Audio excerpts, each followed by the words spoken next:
ونعوذ بالله من شرور أنفسنا ومن سيئات أعمالنا من يهده الله فلا مضل له ومن يضلله فلا هادي له ونشهد أن لا إله إلا الله ونشهد أن سيدنا وسندنا ومولانا محمدا عبده ورسوله. أعوذ بالله من الشيطان الرجيم. بسم الله الرحمن الرحيم. ولقد نصركم الله ببدر وأنتم أذلة فاتقوا الله لعلكم تشكرون. صدق الله العظيم.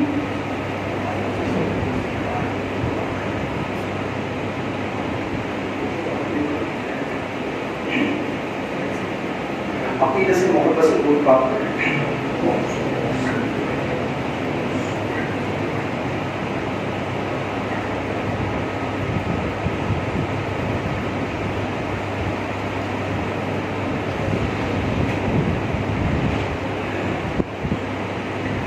تمام تعریفیں اس ذات وحدہ لا شریک کے لیے ہیں جس ذات نے مجھے اور آپ کو اپنے گھر میں آنے کی توفیق عطا فرمائی.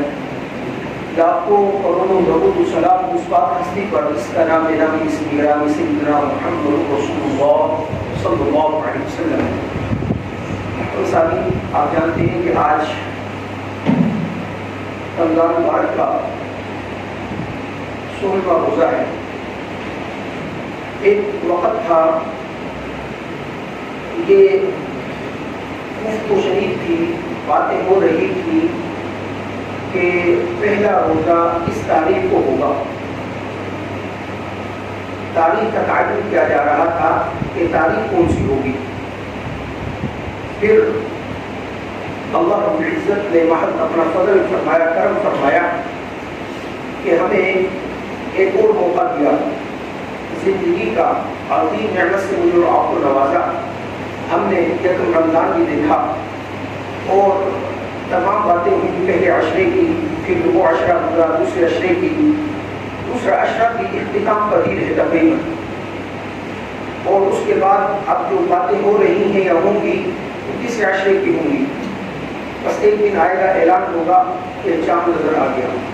اسی طرح میرے عزیز دوستوں، میرے اور آپ کی زندگی کی سیم اسی طرح ہی ہے. سیم اسی طرح ہے، بالکل اسی طرح ہے کہ آنے سے پہلے چرچے تھے میرے اور آپ کے ہر ایک کے کہ آ رہا ہے، آ رہا ہے. آنے پر خوشی ہوئی. اس کے بعد اللہ نے مہلت دی. زندگی چلتی رہی. زندگی کے نشو و فراز آتے رہے، اونچ نیچ آتی رہی. اور ایک وقت آئے گا، اعلان ہوگا فلاں ابن فلاں اس دنیا سے گیا. ریڈی ہوتے ہیں، روزمرہ ہوتے ہیں. میرے عزیز دوستو، ہم میں سے آپ کی وہ شخص ہے جو ان قیمتی لمحات کو مزید قیمتی بنائے، ورنہ تو زندگی فضولیات میں، لغویات میں، واقعات میں گزار دی اور فنا کر دی. اللہ سے اس پر توبہ کرنی چاہیے. خیر، آج رمضان مبارک کا 16واں روزہ ہے. کل 17واں روزہ ہوگا. ایک 1444 ہجری کا 17واں روزہ ہے جو بروز ہفتے والے دن آ رہا ہے. ایک تھا سن 2 ہجری کے اندر 17واں روزہ، وہ تھا بروز جمعے والے دن. اس دن کیا ہوا؟ یوم الفرقان، جس کو اللہ رب العزت نے حق اور باطل کا مارکا قرار دیا ہے، وہ مارکا وجود میں آیا. میں مختصر سا یہ بات عرض کروں گا کہ آگے وہ بھی باتیں کرنی ہے. مسلمان مکہ سے ہجرت کرنے پر مجبور ہو گئے. مدینہ منورہ آ کر کیا پذیر ہوئے. یہاں پر بھی مشرکین ان مسلمانوں کو چین اور سکون سے نہیں رہنے دیتے تھے، بس چھیڑ کھانی. جب دل و دماغ کے اوپر طاقت، قوت اور حکومت کا نشہ ہونا، پھر انسان کو سکون نہیں آتا جب تک اچھی خاصی پٹائی نہ ہو. ہاں، جب پٹائی ہو جائے نا اچھی خاصی، پھر ایسی آرام اور سکون کی نیند سوتے ہیں کہ دوبارہ اٹھنے کی ہمت نہیں کرتی. یہ فطرت ہے انسان کی. تو خیر، اللہ کے نبی صلی اللہ علیہ وسلم نے پہلے 6 مہینوں کے اندر اس وقت مدینہ منورہ آئے، سب سے پہلے کیا کام کیا؟ مسجد نبوی کی بنیاد رکھی. اس کے بعد مہاجرون انصار کے درمیان موافقات کا سلسلہ فرمایا. اس کے بعد کیا کیا تیسرا کام، جو مدینہ منورہ کے ارد گرد یا اندر یہود آباد تھے ان سے ایگریمنٹ کی، معاہدے کی کہ بھائی مدینہ پر اگر حملہ ہوگا تم بھی ہمارے ساتھ شامل ہو. ہمارے مدینہ کی حفاظت ہم سب کی مشترکہ ذمہ داری ہے. انہوں نے معاہدات پر باقاعدہ دستخط کیے. اس کے بعد جس وقت کفار مکہ کی طرف سے مسلسل پیدر پر چھیڑخانیاں جاری تھی تو پھر پیارے حبیب صلی اللہ علیہ وسلم نے اس غزوہ بدر سے پہلے ایک جو ہے 8 غزوات ہوئے جن میں 4 غزوہ اور 4 سریا. غزوات کو کہا جاتا ہے جس جنگ کے اندر اللہ کے نبی حضرت محمد عربی صلی اللہ علیہ وسلم خود بنفس نفیس شریک ہوئے ہیں. سرایا ان غزوات کو کہا جاتا ہے جن میں اللہ کے نبی صلی اللہ علیہ وسلم خود بنفس نفیس شریک نہیں ہوئے لیکن اپنے صحابی کو اپنا قائد مقام بنا کر، اپنا نائب بنا کر روانہ فرمایا ہے. تو یہ 8 جو ہے نا مہمات اور لڑائیاں ہو چکی تھی، اگرچہ چھوٹی چھوٹی تھی، بہت چھوٹی تھی. اب جو یہ 9ویں لڑائی ہوئی ہے جو اصل حق اور باطل کے درمیان لڑائی تھی، اس کا پس منظر یہ ہے کہ ابو سفیان جو اس وقت تک مسلمان نہیں ہوا تھا، مکے کا سردار تھا، انہوں نے کہا کہ بھائی یہ کیا ہے، مسلمان جو ہے نا وہ ہمارے ہاتھوں سے بھی نکل گئے اور ہمارے جو ہے نا اب بھی ہم سے پکڑ لیتے ہیں آج کی زبان میں. تو لہٰذا ہم جو ہے نا معاشی طور پر اتنے مستحکم ہو جائیں کہ ہم یک بار ہی جو ہے نا مسلمانوں پر حملہ کریں اور ان کا نام نشان ختم کر دیں. اس غرض سے تمام کے تمام جو لوگ مکہ کے اندر آباد ہیں نا، انہوں نے اکبر سرمایہ لگایا کہ یہ قافلے یہاں سے مکہ مکرمہ سے جاتے تھے شام، وہاں پر جا کر اپنی جو بھی چیز فروخت کرتے، وہاں سے خریدتے، مکہ آ کر فروخت کرتے تو ڈبل منافع کمایا کرتے تھے. اس غرض کے لیے مکہ کے اندر رہنے والے تمام کے تمام لوگوں نے اپنا سرمایہ اس جو ہے نا قافلے کو دیا، لگایا. خیر جس وقت اس کی واپسی کا وقت آیا تو اللہ کے نبی صلی اللہ علیہ وسلم نے صحابہ اکرام کو جمع فرمایا کہ اس کے تعاقب کے لیے نکلنا ہے. کیوں؟ اس لیے کہ اس سے جو فائدہ حاصل ہوگا نا، کل مال اصل سمیت ایک تو فائدہ، نفع بھی اور اصل مال، کل مال جو ہے نا یہ مسلمانوں کے خلاف استعمال ہوگا.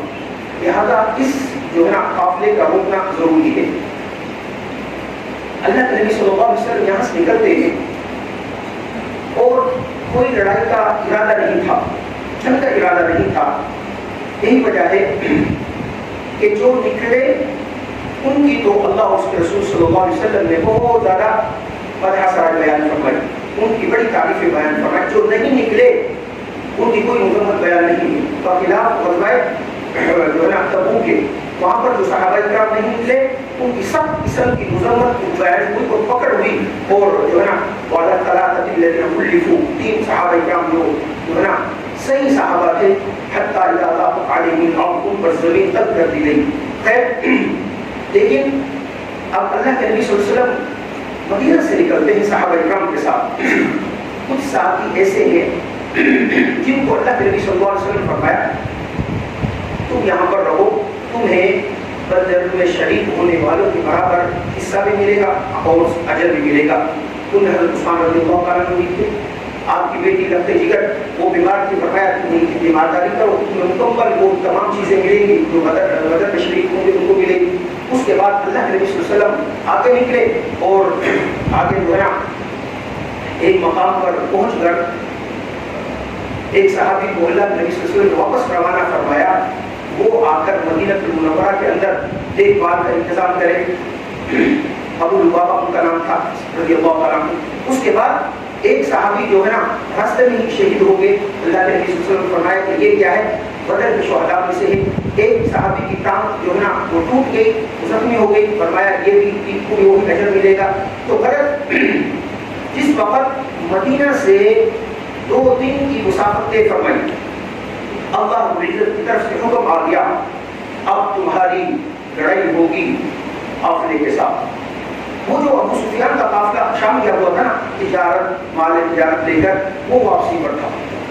اب آپ بہتر جانتے ہیں، جو حضرات بزرگ ہیں وہ جانتے ہیں کہ پہلے اس وقت قافلے چلا کرتے تھے، یا پڑھا تو ہوگا، قافلے اس وقت چلا کرتے تھے نا، تو لوگ راستہ صاف کرنے کے لیے اپنے چند افراد قافلے سے بہت آگے لکھ دیتے تھے کہ تاکہ راستہ صاف ہو جائے. کوئی چور ہے، ڈاکو ہے، کوئی دیگر درندہ ہے وغیرہ، تمام جو ہے نا خطرات سے راستہ صاف کرنے کے لیے افراد کو روانہ کیا کرتے تھے. ابو سفیان نے بھی یہی کام اختیار کیا. ایک مقام پر وہ پہنچے جو کہ ایک چشمہ تھا، وہاں پر دیکھا کہ اونٹ کی مہنگیاں ہیں. اونٹ کی مہنگیوں کو جس وقت انہوں نے کھولا نا، اس کے اندر سے کھجور کی گٹھلیاں نکلی. دیکھیں دور اندیشی، ابو سفیان فوراً سمجھ گئے. اس کو بتایا کہ اس طرح ہم نے جو ہے ایک چشمے پر اونٹ کی مہنگیاں دیکھی ہیں اور نشانات بھی دیکھے ہیں، اور یہاں پر یہ صورتحال ہے، اس کے اندر سے یہ کچھ نکلا ہے.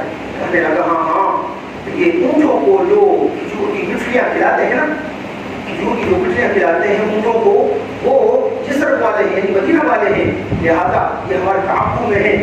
اسی دوران ابو سفیان نے ایک چڑھا تیز تبار قسم کا شخص کو روانہ کیا مکہ المکرمہ کہ بھائی اپنی جو تمہارا قافلہ ہے اس کی حفاظت کے لیے فوراً کمک بھیجی جائے، تعین کو مت بھیجی جائے، تاکہ آپ کا جو تجارتی قافلہ ہے وہ حفاظت واپس آ جائے. ابو سفیان اس دوران تھک چکا تھا کہ مسلمان ہمارے تعاقب میں ہیں. انہوں نے فوراً رستہ چینج کیا، ساحل سمندر سے ہوتے ہوئے وہ بحفاظت جو ہے نا نکل گئے. لیکن وہاں پر جو لشکر مکہ کا امیر تھا وہ ابو جہل تھا. اس نے اس دوران سب لوگوں کو جمع کیا. جو سردار نہیں جانا چاہتا تھا نا، اس کو یاد دلائی اور دلا کر اس کو جمع کیا کہ بھائی چلو چلو. جو نہیں جانا چاہتا تھا، رتبہ، ربیعہ، اور کئی ایسے سردار تھے جو نہیں جانا چاہتے تھے. ابو لہب یہاں تک تھے، وہ بھی نہیں آئے. وہ تو آیا نہیں نا، اس نے کہا میں نہیں جاتا. ابو جہل کا ایک بھائی تھا، اس کو اس نے 4000 درہم قرض دیا ہوا تھا. اس نے کہا میں نہیں جاتا، میری جگہ یہ جاتا ہے. ابو جہل نے کہا کیوں؟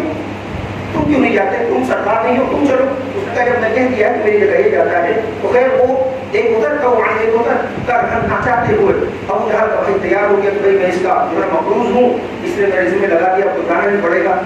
تو خیر ابو جہل بڑا خناس تھا، اس نے سب کو آگ ملائی، جو نہیں جانے تھے سب کو تیار کیا. خیر اللہ کا نظام تھا، اس میں انسان بے بس تھے. اب یہ لوگ یہاں سے چلے جمع ہو کر اور بڑے پرانا انداز میں.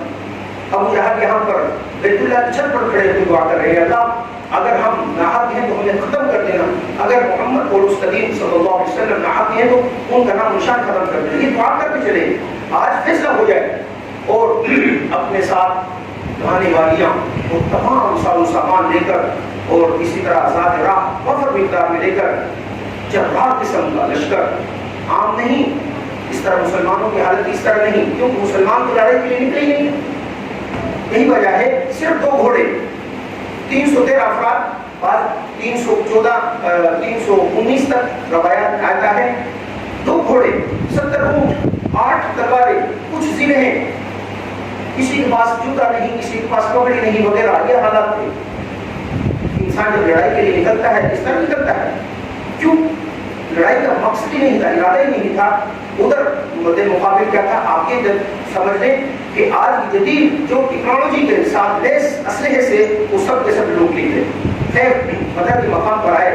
ابو جہل نے کہا کہ بھائی ہم جائیں گے. ادھر سے ابو سفیان نے پیغام بھیجا وہ رک جاؤ بھائی، مت اپنے قتل گاہوں پر جاؤ، جہاں پر تمہیں قتل کر دیا جائے مت جاؤ، وہاں پر رک جاؤ. تمہیں جو میں نے پہلے پیغام بھیجا تھا وہ قافلے کی حفاظت کے لیے بھیجا تھا، قافلہ محفوظ آ گیا ہے تو رک جاؤ، کیا ضرورت ہے؟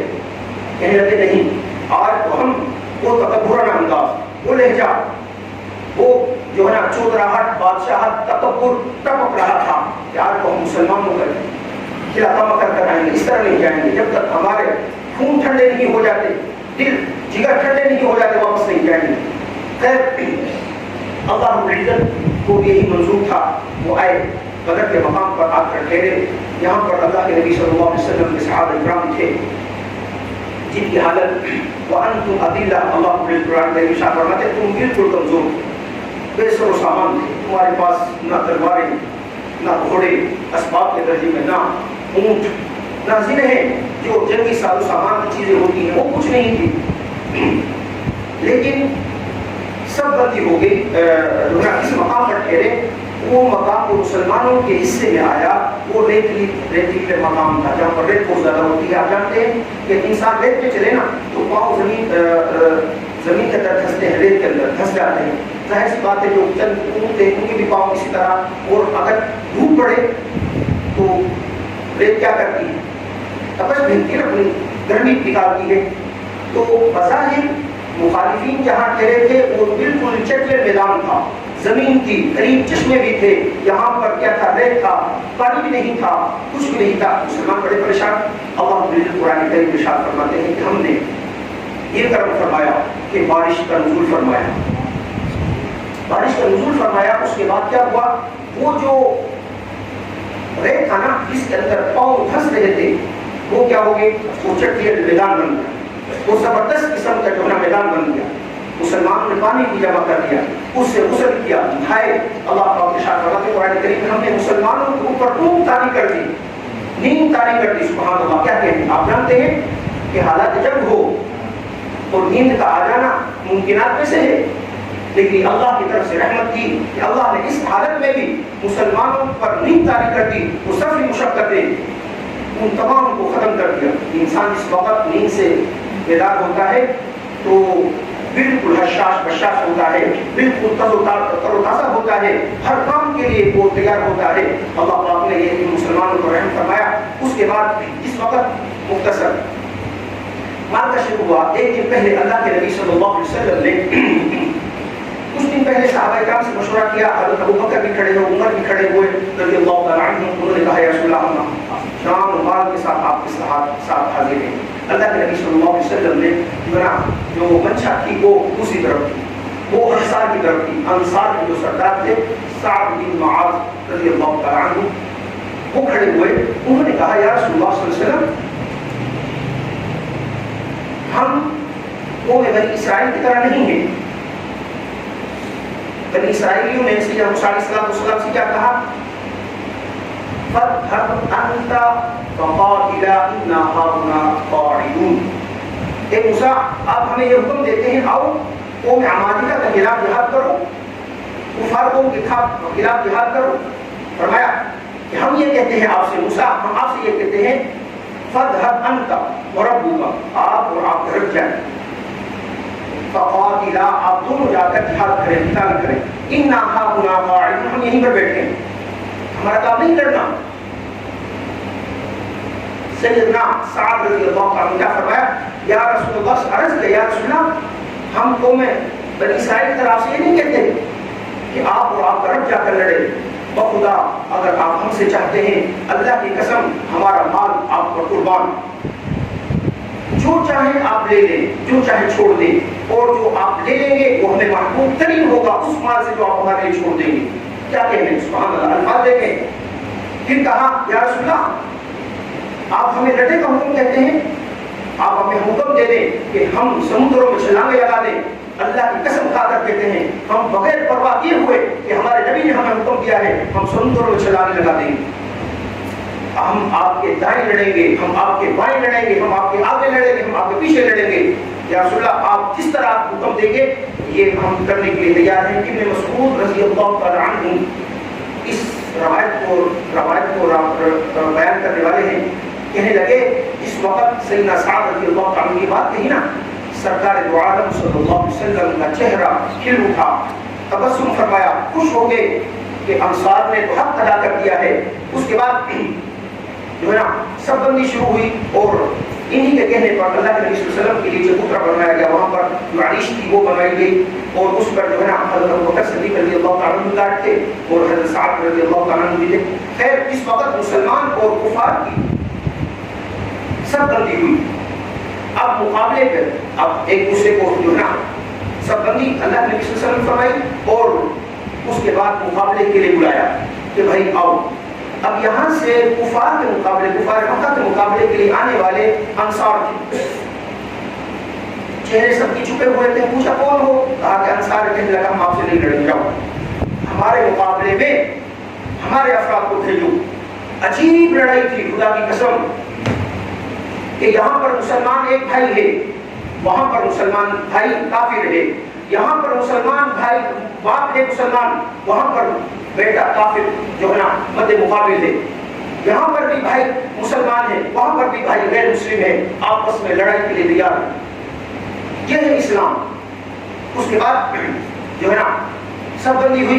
اللہ کے نبی صلی اللہ علیہ وسلم نے پوری رات, جو گزشتہ رات گزری تھی, پوری رات حضرت علی رضی اللہ تعالیٰ بیان کرتے ہیں کہ ہم پوری جماعت والے سو گئے, آرام کیا ہم نے, لیکن اللہ کے نبی صلی اللہ علیہ وسلم پوری رات اللہ کی عزت کے ساتھ سر پر سجود رہے, دعائیں کرتے رہے کہ اللہ یہ میرے 13 سال مکہ, 2 سال مدینہ, کل کتنے ہو گئے؟ 15 سال کا سرمایہ ہے کہ اللہ یہ میری جمع پوری ہے, اگر یہ ہلاک ہو گئے تو رہتی دنیا پر آپ کا نام لینے والا کوئی نہیں ہوگا. اللہ کی عزت نے پیارے حبیب صلی اللہ علیہ وسلم کی دعا کو قبول فرمایا. اور پھر صحابہ اکرام فرماتے ہیں کہ ہم نے دیکھا کہ اللہ کے نبی صلی اللہ علیہ وسلم کے دائیں طرف ایسے افراد ہیں جنہوں نے سروں پر پگڑی باندھ رکھی ہے, کبھی ہم نے پہلے دیکھا ہی نہیں. اللہ کے نبی صلی اللہ علیہ وسلم نے ارشاد فرمایا یہ میرے دائیں طرف جبرائیل علیہ السلام ہے, میری بائیں طرف سیدنا جبرائیل اور میکائیل اسرافیل, یہ تینوں فرشتے اللہ کی عزت نے جو ہے نا روانہ فرمائے. اور ان کی معیت میں بہت سارے فرشتوں کو اللہ کی عزت نے روانہ فرمایا. مسلمانوں سے زیادہ غیر مسلموں نے فرشتوں کا نزول دیکھا اور دیکھا کہ ایک مسلمان غیر مسلم کے تعاقب میں جا رہا ہے, ابھی دور ہے, اس نے بات نہیں کیا, لیکن غیر مسلم کی گردن اتر کر دور پڑی ہوئی ہے. پہلے تو ایک ایک کو بلایا, سیدنا علی المرتضیٰ رضی اللہ تعالیٰ عنہ گئے کدھر سے؟ مسلمانوں کی طرف سے. سیدنا حمزہ رضی اللہ تعالیٰ عنہ گئے مسلمانوں کی طرف سے. سیدنا ابو عبیدہ رضی اللہ تعالیٰ عنہ گئے. حضرت علی رضی اللہ تعالیٰ عنہ نے ایک دیوار کیا کام تمام کر دیا, حضرت حمزہ نے ایک دیوار کیا کام تمام کر دیا. دیکھیں یہاں پر علی ہیں, مقابلے میں عقیل ہیں آپ کے بھائی. یہاں پر ابو بکر ہیں, مقابلے میں آپ کے بیٹے عبد الرحمن ہیں. اسی طرح تمام صحابہ اکرام کی یہی صورتحال تھی. یہاں پر سرکار دو عالم صلی اللہ علیہ وسلم میں سیدنا علی المرتضیٰ ہیں, مقابلے میں حضرت عباس ہیں. ابو ہریرہ رضی اللہ تعالیٰ عنہ کو وار کیا, انہوں نے بھی وار کیا, دونوں زخمی ہو گئے. اس کے بعد حضرت حمزہ رضی اللہ تعالیٰ عنہ نے ان کا ساتھ کیا اور اس کا بھی کام تمام کیا. اس کے بعد انسان کی لڑائی ہوئی. جس وقت انسان کی لڑائی ہوئی تو پھر جو ہے نا مسلمانوں نے اچھی خاصی ان کی جو ہے نا درگت بنائی اور خوب مٹھائی کی.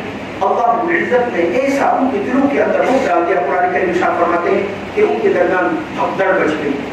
جو لشکر کے ساتھ آئے تھے ان کے سرداران 70 سردار, ہم اندازہ لگائیں 70 سردار قتل ہو گئے, 70 کو گرفتار کر لیا گیا. اور اس کے بعد جس وقت معاملہ ختم ہوا, ان جو گرفتار ہوئے تھے قیدی تھے, ان کے رہائی کا مسئلہ پیش آیا تو خیر فدیہ لے کر ان کو چھوڑ دیا گیا. اللہ رب العزت نے پیارے حبیب صلی اللہ علیہ وسلم کو اس پر بھی فرمایا کہ آپ کو اس طرح نہیں کرنا چاہیے تھا, بلکہ جو حضرت عمر رضی اللہ تعالیٰ عنہ کی رائے تھی نا کہ جس کا رشتہ دار ہے اس کے حوالے کیا جائے, وہی اس کی گردن اڑا دے, اس پر عمل کرنا چاہیے تھا. لیکن اللہ کے نبی صلی اللہ علیہ وسلم نے اس پر عمل کیا. محترم سامعین, یہ تھا سب سے پہلے معرکہ. اللہ کی عزت نے مسلمانوں کو عظیم فتح سے ہمکنار فرمایا, عظیم فتح سے ہمکنار فرمایا. اور الحمدللہ یہ اس وقت تھا جس وقت مسلمان کہتے تھے کہ بھائی ہمیں کافروں کو کہتے تھے, یہ لوگوں ہمارے مد مقابل کھڑے ہونے والوں, ہم موت کو اس طرح محبوب اور پسند سمجھتے ہیں جس طرح تم اپنے لیے شراب کو محبوب اور پسند سمجھتے ہو. جب یہ جذبات ہے مسلمانوں کے اندر, تب پھر کسی کی جرأت نہیں ہوئی کہ وہ فلسطین اور بیت المقدس کی جو ہے نا حرمت کو پامال کرے. یہاں وہاں پر نمازی کو, نماز پڑھنے والے نمازیوں کو اور خواتین کو شہید کر ڈالے. ہاں, جس وقت مسلمانوں کی حالت پیدا ہو گئی, اب مسلمان موت کو ناپسند کرتے ہیں, دنیا کو محبوب ترین چیز سمجھتے ہیں, تو پھر ظاہر سی بات ہے یہ صورتحال پیدا ہوئی. میرے عزیز دوستو ہمارا پڑوس کا ملک بھی ہے، انہوں نے کوئی چیز نہیں مانگی، دنیا کفر سے پوری دنیا اکٹھی ہو کر انہوں نے ان پر وار کیا، ان کا نہیں، بس ہم نے جو ہے نا اللہ اس کے رسول کے کلمے کو بلند کرنے کے لیے لڑنا ہے۔ ہزاروں نہیں لاکھوں بلکہ اس سے بھی زیادہ انہوں نے قربانیاں پیش کی، اللہ رب العزت نے عظیم فتح سے امتنان فرمایا۔ اور الحمدللہ ابھی جو ان کے وہ آ رہے ہیں وہ یہی ہے کہ انشاءاللہ العزیز ان قریب ہماری جو افطاری ہوگی، زیادہ دور کی بات نہیں، افطاری ہوگی انشاءاللہ بیت المقدس ہوگی، تو انشاءاللہ اللہ پاک ان کی مدد فرمائے، جو آگے بڑھ رہے اللہ پاک سب کی مدد فرمائے۔ تو میرے عزیز دوستو یہ 17 رمضان مبارک کے دن اللہ رب العزت نے عظیم فتح سے امتنان فرمایا، جس کو اللہ رب العزت نے یوم الفرقان کے نام سے تعبیر فرمایا ہے۔ اسی طرح میرے عزیز دوستو 20 رمضان مبارک کو مسلمان اعتکاف میں بیٹھتے ہیں۔ اعتکاف 3 قسم کا ہوتا ہے۔ پہلا اعتکاف نظر کا ہوتا ہے جو واجب ہوتا ہے، کوئی شخص کہے میرا یہ عمل ہو جائے میں اتنے دن کا اعتکاف کروں گا، مثال کے طور پر میں نوکری لگ جاؤں، میری شادی ہو جائے مثال لے تو میں 10 دن کا اعتکاف کروں گا، 5 دن کا کروں گا۔ اب اس کے ذمہ لازم ہو جاتا ہے وہ اعتکاف کرنا، اس کے لیے ضروری ہے کہ وہ 24 گھنٹے کا اعتکاف بھی کرے، دن کو روزہ بھی رکھے، ضروری ہے۔ دوسرا اعتکاف ہے وہ ہے مسنون سنت اعتکاف، جو اللہ کے نبی صلی اللہ علیہ وسلم نے اس وقت پیارے حبیب صلی اللہ علیہ وسلم ہجرت فرما کر مکہ سے مدینہ منورہ آئے نا، اللہ کے نبی صلی اللہ علیہ وسلم نے ہر سال اعتکاف فرمایا، سوائے سن 9 ہجری کے اندر جس وقت مکہ فتح ہوا نا، اس وقت ظاہر سی بات ہے اللہ کے نبی صلی اللہ علیہ وسلم جہاد میں تھے، سفر میں تھے، سفر کی وجہ سے آپ صلی اللہ علیہ وسلم جو ہے نا وہ اعتکاف نہ کر سکے، لیکن اگلے سال اللہ کے نبی صلی اللہ علیہ وسلم نے 20 دن کا اعتکاف فرمایا۔ تو یہ مرد حضرات مساجد میں کریں، خواتین اپنے گھر کی جو مسجد ہیں وہاں پر کریں۔ 20 رمضان روزہ افطار کرنے سے پہلے اعتکاف کی نیت سے مسجد میں داخل ہو جائیں، اور جب جس وقت تک چاند نہ نظر آئے، شوال کا چاند نہ نظر آئے، اس وقت تک مسجد میں ٹھہرے رہیں، اور اس کو کہتے ہیں مسنون اعتکاف۔ اسی طرح ہماری خواتین بھی گھروں کے اندر اعتکاف کر سکتی ہیں، جو گھروں کے اندر ان کی مسجد جہاں پر وہ نماز پڑھتی ہیں اس جگہ کو مختص کرے، سیم وہی احکامات ان کے لیے ہیں کہ پاک ہونا ہر قسم کی جو ہے نا ان چیزوں سے، اور اسی طرح ہر قسم کی ناپاکی سے پاک ہونا، مخصوص ایام سے پاک ہونا، تو یہ عورتیں بھی کر سکتی ہیں۔ اس کے ساتھ تیسرا جو اعتکاف ہے وہ ہے نفلی اعتکاف، وہ آپ بھی کر سکتے ہیں، وہ ہماری خواتین بھی کر سکتی ہیں، وہ 2 دن کا ہے، 1 دن کا ہے، وہ 1 گھنٹے کا ہے۔ آپ جس وقت مسجد میں داخل ہوئے نا، آپ داخل ہوتے وقت دعا پڑھ لیا آپ نے، بسم اللہ والصلاۃ والسلام علی رسول اللہ، اللہم افتح لی ابواب رحمتی، آپ نے فوراً نیت کر لی میں نے جو ہے نفلی اعتکاف نیت کرتا بس۔ اب جس وقت تک آپ مسجد میں رہیں گے، آپ نماز پڑھیں گے، ذکر و اذکار کریں گے، اور اسی طرح قرآن کریم کی تلاوت کریں گے، آپ کو نفلی اعتکاف کا بھی ثواب ملتا رہے گا۔ اس کے لیے کوئی وقت مقرر نہیں ہے، کوئی قید نہیں ہے، جب آپ بھی آپ مسجد میں داخل ہوں تبھی آپ جو ہے نا نفلی اعتکاف کی نیت کر سکتے ہیں۔ اس طرح خواتین بھی اپنے گھروں کے اندر جہاں پر آسانی کے ساتھ ہو سکے وہاں پر نفلی اعتکاف کی نیت کر سکتے ہیں، جو ان کی مسجد ہے، گھروں کی مسجد ہے۔ میرے عزیز دوستو جو اعتکاف سنت ہے، اس کا کرنے کا مقصد کیا ہے؟ اس کا کرنے کا مقصد وہ ہے لیلۃ القدر کا پا لینا۔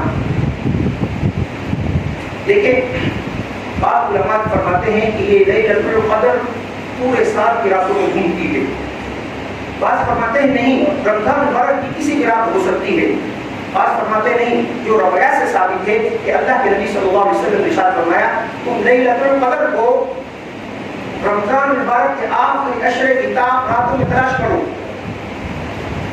وہ کون سی تاپ راتیں ہیں؟ 21، 23، 25، 27، 29، کل 5 تاپ راتیں بنتی ہیں۔